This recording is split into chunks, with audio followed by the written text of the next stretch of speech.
అసలుబైనటువంటి అమరవీరులకు జోహార్లు అర్పిస్తూ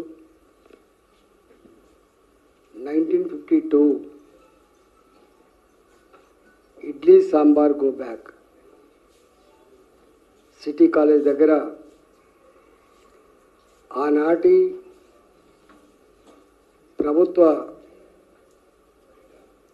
పోలీసులు కాల్పులు జరిపితే 7 మంది విద్యార్థులు చనిపోయినారు. 1969లో యావత్ తెలంగాణ సమాజం మా ఉద్యోగాలు మాకు కావాలి, మాది ఆత్మగౌరవ పోరాటం, మా స్వయం పాలన కావాలని చెప్పి పోరాటం చేస్తే ఆనాడు కేంద్రంలో ఉన్నటువంటి ఇందిరాగాంధీ, ఇక్కడ ఆనాటి కాంగ్రెస్ పార్టీ సర్కార్ బ్రహ్మానంద రెడ్డి గారి నాయకత్వంలో ఆ ఉద్యమాన్ని అంచడానికి పారామిలిటరీ దళాలతో పాటుగా అక్కడక్కడ అనేక రకాల హింస ప్రయోగించి 369 మంది ముక్కుపచ్చని ముద్దుబిడ్డలు పొట్టలు పెట్టుకున్నారు. ఆ తదనంతరం తెలంగాణ కాంక్షించే వాళ్ళు, మేధావులు ఎక్కడ కూడా తెలంగాణ ఉద్యమ జ్వాలను ఆగకుండా దాన్ని కాపాడుతూ పోయినరు. 2001లో మలిదశ ఉద్యమం స్టార్ట్ అయిన తర్వాత అన్ని పార్టీలు కూడా ఎక్కడికక్కడ సంఘటితమై విద్యార్థుల ఆధ్వర్యంలో జేఏసీగా ఏర్పడి సంవత్సరాల తరబడి ఈ పోరాటం జరిగింది.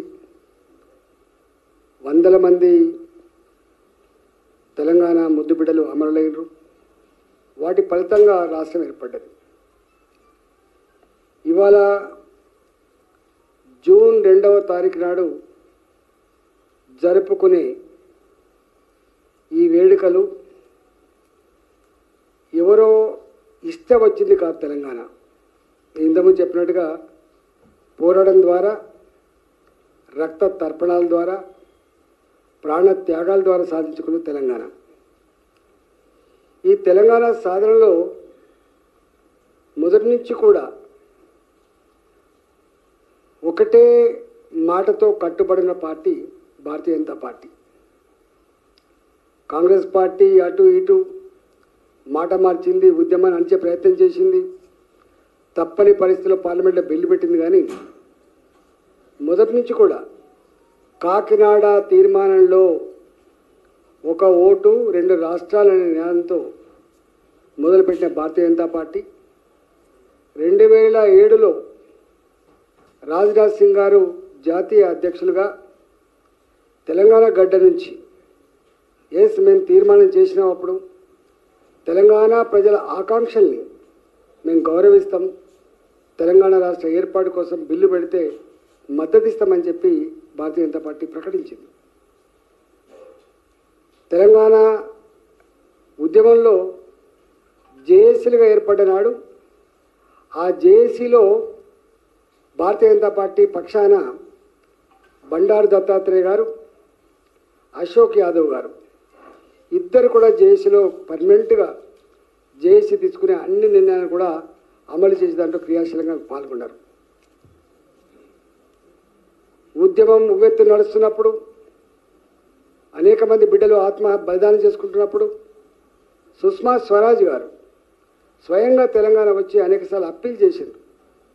తెలంగాణ బిడ్డలారా, మీరు మా బిడ్డలు లాంటి వాళ్ళు, చనిపోవడం పరిష్కారం కాదు, మేము పార్లమెంట్లో మేమున్నాం మీ పక్షాన కొట్లాడడానికి, తప్పకుండా తెలంగాణ సాధన తీరుతామని చెప్పి అనేకసార్లు తెలంగాణ గడ్డ మీద మాట్లాడారు.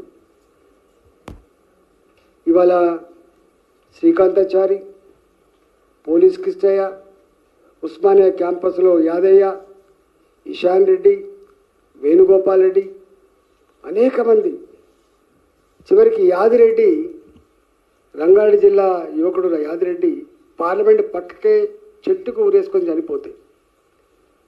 ఆనాడు పార్లమెంట్లో సుష్మా స్వరాజ్ గారు మాట్లాడిన మాటలు ఇప్పటికీ మనకు యాదికొస్తాయి.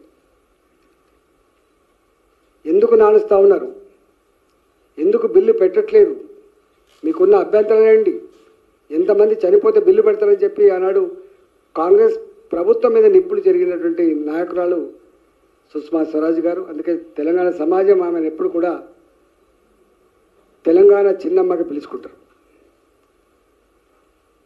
ఏ ఉద్యోగాల కోసం, ఏ నీళ్ల కోసం, ఏ నిధుల కోసం అయితే తెలంగాణ సమాజం ఉద్యమం చేసిందో